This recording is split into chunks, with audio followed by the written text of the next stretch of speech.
Fala moçada, beleza?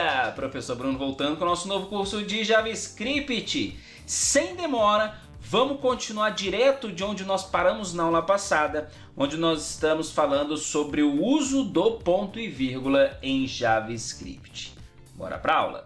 Então pessoal, olha só, aula 118, continuando o assunto aí da próxima aula, da aula passada, onde nós começamos a desmistificar o uso do ponto e vírgula em JavaScript. Então nós vamos à nossa segunda situação, onde o ponto e vírgula é obrigatório, onde eu tenho mais de uma instrução na mesma linha. Suponhamos que eu tenha aqui, ó, let i igual a 10, tá? Declarando a variável e iniciando, por exemplo, igual a 10 falei 10 e coloquei 0, né? Vou colocar null, tá? Declarando i e inicializando com null, e na mesma linha eu tenho um i aqui e coloco 0, tá? Essa é uma situação que o interpretador não consegue entender que houve um terminador, tá? Que houve um final de linha, e ele não consegue colocar um ponto e vírgula ali automático. Ele está até dando erro ali para a gente, ó. Se a gente tentar executar essa instrução, ele fala aqui para mim que deu um erro aqui, ó. Identificador inesperado. Nessa situação, ele não esperava que a sequência de null viesse um i, tá? Que é esse i aqui da variável, né? Então, como que eu resolvo essa situação? Simplesmente informando que aquela instrução terminou aqui, ó. E aí eu posso utilizar, né, no console log aqui, ou qualquer outra instrução para utilizar o valor di. Mesmo com o console log, ele iria continuar dando erro, porque o erro está aqui e não na linha de baixo, beleza? Então tá aí uma outra situação onde o uso do ponto e vírgula é obrigatório. Nem precisaria desse espaço aqui. Quando ele encontrou o ponto e vírgula ali, ele já entende que ali é o final daquela instrução. A gente coloca ponto e vírgula para ficar mais legível. Então é uma outra situação onde o uso do ponto e vírgula é obrigatório. Antes que alguém pergunte ou comente aí, como que eu faço para colocar comentário em todo o conjunto? É só selecionar Ctrl ponto e vírgula. Ele tira o comentário, Ctrl ponto e vírgula, coloca o comentário. Beleza? Vamos a outra situação, e essa aqui já é bastante parecida do que nós encontramos lá na nossa aula. É obrigatório também o uso do ponto e vírgula sempre que a próxima linha começar com colchete ou parênteses, tá certo? Começou com colchete, a próxima linha com colchete ou parênteses, o ponto e vírgula na linha anterior é obrigatório, porque ele também não consegue interpretar. Isso tudo que eu estou falando para vocês está descrito lá na documentação oficial, beleza? Eu só estou interpretando aqui, passando de uma forma mais didática para vocês entenderem. Então, por exemplo, se eu crio uma variável, tá?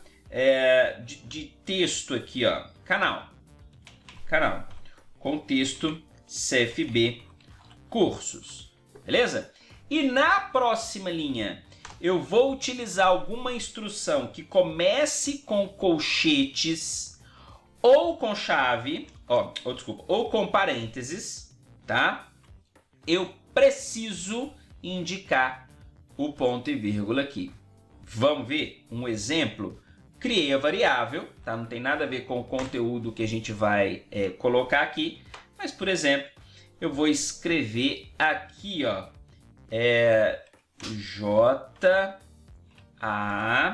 beleza, JavaScript aqui no nosso array, é simplesmente um array aqui de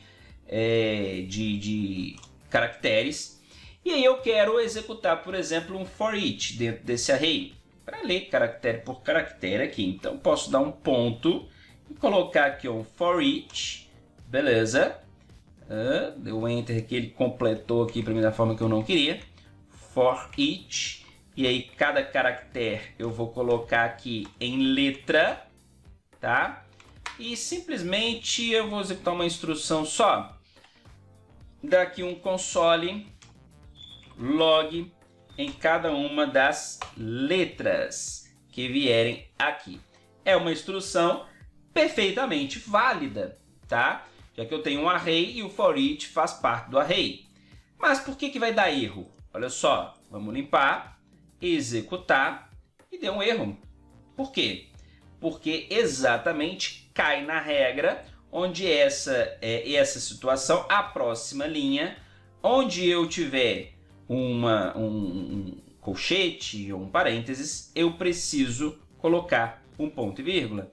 Então, se eu vier aqui e colocar o ponto e vírgula, eu resolvo o problema do erro, tá? Aqui, ó, limpar, executar, aqui, ó, olha o for each aqui foi executado perfeitamente. Então, é uma outra situação onde o ponto e vírgula é obrigatório, beleza? Nessa terminação de instrução aqui, o ponto e vírgula é obrigatório. Tem outros casos, olha só. Vamos criar aqui, por exemplo, ó, let n1 igual, vamos colocar um array aqui, ó, 1 e 3, um array de ímpares, ou melhor, 1 e 2, vamos colocar na sequência, tá? Let n2 vai ser 3 e 4, beleza? E aí eu vou criar aqui, ó, uma junção de n1 com n2, beleza? E vamos dar um map aqui, por exemplo, tá? Para poder ler todos esses valores que está vindo ali de n1 e n2. Então, por exemplo, valores, certo? Vamos dar um console.log em valores. Uma situação semelhante, onde também vai dar o erro, vai cair exatamente nesse mesmo caso aqui, ó, rodando, salvando, rodando, deixa eu limpar aqui, ó, para ficar mais fácil, rodando, erro, beleza? Que como que a gente resolve?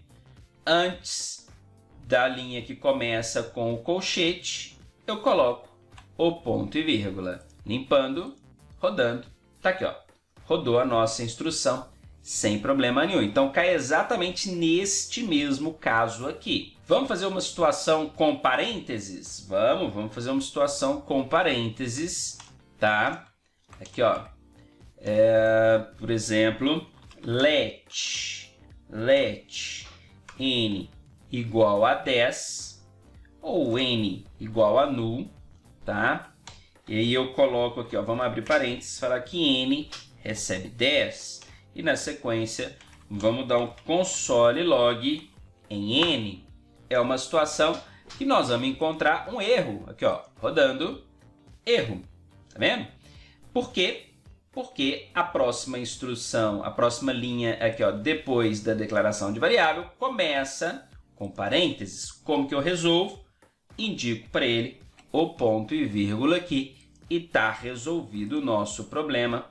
O nosso código roda perfeitamente. Tá vendo? Mais uma situação de obrigatoriedade do uso do ponto e vírgula. Vamos lá, continuando que tem mais. Porque agora vem o caso da desestruturação, que nós utilizamos aqui. Por exemplo, se a gente tem um array aqui, ó, let números, tá? Poderia ser qualquer tipo de array, obviamente, né? Vamos fazer um array pequenininho aqui. E aí eu quero desestruturar para as variáveis n1, n2 e n3. Então, as variáveis n1, n3, n1, n2, n3 recebem exatamente o conteúdo de números, do array números. Então, se eu der aqui um console log em n1, n2 e n3, salva, vai dar erro, tá? Porque a linha após a linha 1 aqui, ó, a próxima linha começa com colchete, beleza? Rodando, olha lá, deu erro. Por que deu erro? Basta eu colocar... Aqui tem duas situações, tá? Que a gente consegue resolver isso aqui, ó. Ou eu coloco o ponto e vírgula aqui, olha só, resolveu a situação, olha lá, resolveu, beleza, desestruturou, imprimiu aqui para mim. Ou uma outra forma de resolver, sem colocar o ponto e vírgula, fazendo com que a linha seguinte não comece com o colchete, declarando aqui, ó, colocando o let para declarar as variáveis. Também vai resolver, olha só, não tem ponto e vírgula aqui, salva, roda o código, desestruturou e fez a impressão ali das variáveis sem problema nenhum, tá? Por isso que, se isso aqui fosse um objeto, tá? Olha só, um objeto não teria esse problema. Por exemplo, vamos criar aqui o objeto num, tá? E aí vou falar aqui, ó, que num recebe, num tem as propriedades N1, N2 e N3, beleza? É um objeto, certo? E aí o que eu teria que fazer aqui, ó? Trocar, nesse caso aqui, pela a chave, o colchete pela chave, tá? Mas, nesse caso, eu sou obrigado, mesmo que eu coloque o ponto e vírgula aqui, olha só, não vai dar certo. Quer ver? Vamos comentar isso aqui, ó. Vamos comentar, beleza? Vou tentar rodar o código e vocês vão ver que não vai dar certo. Por quê? Porque nesse caso, o let aqui, ó, faz-se necessário, beleza? Então, mesmo nesse caso, o ponto e vírgula ali não iria resolver, a gente só resolve ali com o let. Na verdade, não é números, né? É num, tá? Vou até tirar o let aqui, ó, e colocar o ponto e vírgula, para vocês verem que não vai resolver. Olha lá, vai continuar dando erro aqui no num. Eu só resolvo aqui, né? É sintaxe, né? Como a gente está trabalhando com o objeto aqui, tá? Na desestruturação, eu preciso do let. Show de bola? Porque ele não consegue declarar, né? Essas variáveis aqui dentro. Beleza? Tranquilo? Entendido aí, pessoal? Várias situações aí, então, na aula de hoje, onde o uso do ponto e vírgula é obrigatório. Qual que é a conclusão disso tudo? Usa o ponto e vírgula, tá? É uma boa prática de programação, inclusive nem estava usando em algumas aulas aí, na verdade na maioria das aulas, tá? Mas é sempre interessante usar o ponto e vírgula. Nos meus programas que eu faço, eu nunca abandonei o uso do ponto e vírgula, porque inclusive está na documentação que é uma boa prática ainda continuar usando o ponto e vírgula. Show de bola, pessoal? Espero que vocês tenham gostado. Vou ficando por aqui. Até a próxima aula. Um forte abraço e tchau, tchau!